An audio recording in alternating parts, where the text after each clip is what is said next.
Hello student, welcome to story अड्डा।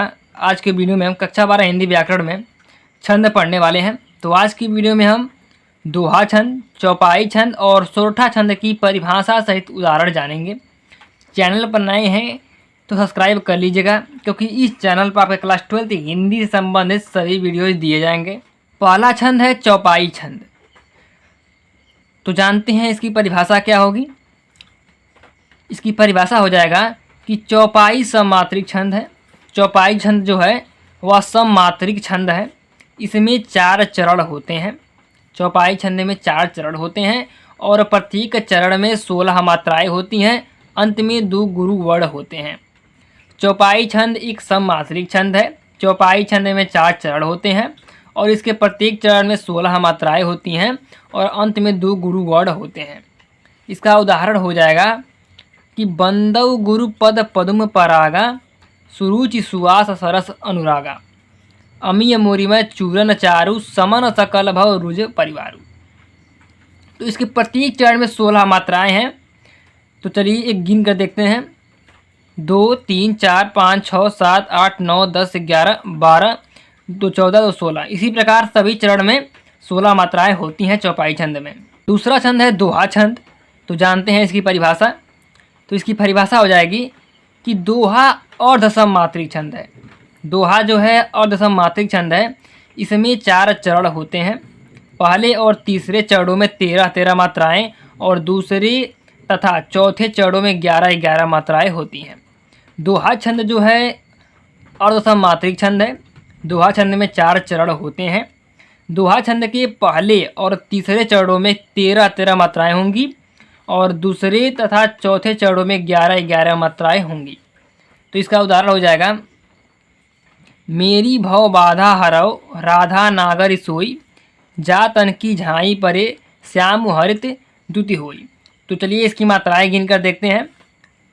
पहले और तीसरे चरणों में 13-13 मात्राएं होंगी। तो ये पहला चरण है 2 2 4 1 5 1 6 2 8 2 10 1 11 2 13।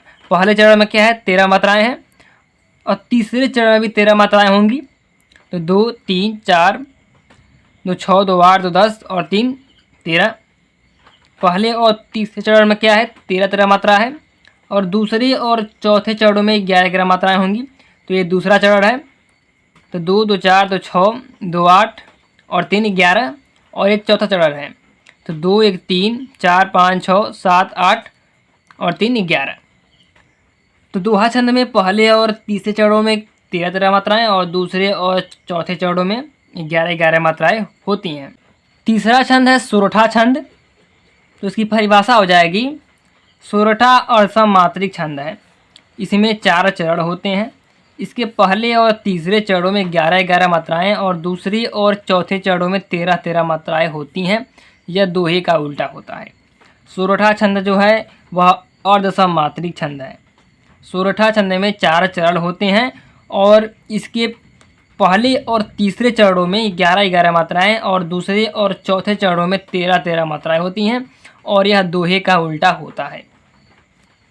इसका उदाहरण हो जाएगा कि राम स्वरूप तुम्हार, बयन अगोचर बुद्धि पर, अविगत अकत अपार, नेति नेति नित निगम कहा।